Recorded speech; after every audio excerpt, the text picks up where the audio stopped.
Hey LifePoint, my name is Evan Fortunato and I get to serve here as our KidPoint pastor.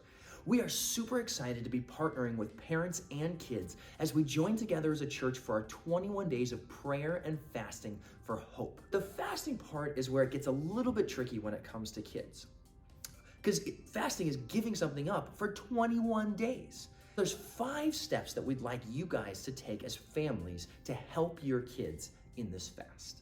Step 1 is start with why. Pastor Mike says that fasting is closing our mouths to open our hearts up to God. It's giving something up to make room in our lives for God. The things that we give aren't bad. They're actually really good. But when we go without them, we discover something great. A deeper reliance, a leaning on the strength of God. We don't just give something up, we get filled up too. So don't sell your kids short. It won't be easy for them, but it's not easy for us either. They can deepen their relationship with God through this powerful spiritual discipline. Step 2 is give up something consumable. When the Bible talks about fasting, it's always about something you put in your mouth. Food.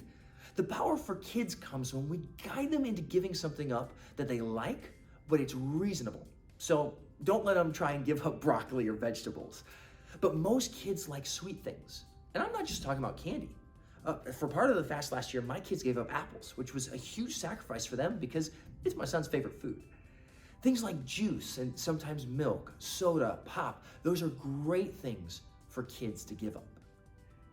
Step 3 is choose to abstain. Giving up non-food things along with fasting can be powerful in creating space in your family's life for God. Giving up things like video games, digital media, YouTube, social media, or even if your kid is really concerned about dressing a certain way and looking a certain way, giving up certain outfits and the clothes that they wear can create space to change our hearts and let God mold our hearts and our minds into what He wants. Step 4 is give away what you would have spent. If you would have spent money on sweets, drinks, candy, whatever, pull that cash out of the bank, put it somewhere where they can see it, and then allow them to bring it to church and give it. For my kids last year, we pulled out everything that we were going to give in quarters so that they could physically see it, hold on to it, and then give it.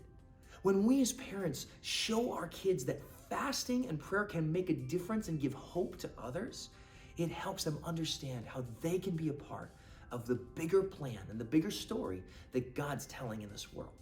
The 5th, and probably the most important of the 5, is that you as a parent lead by example.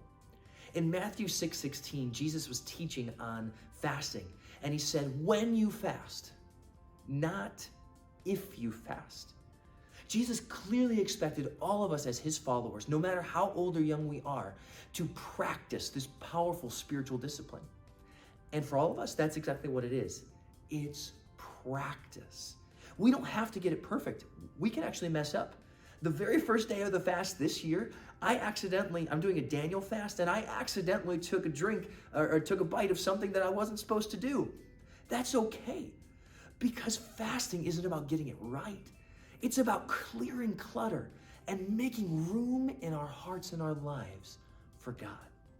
My hope for you as the KidPoint pastor is that as parents, we can echo Paul's words in 1 Corinthians 11:1.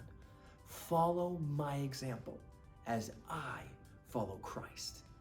If you've got more questions about fasting, just ask any of our pastoral staff or KidPoint team.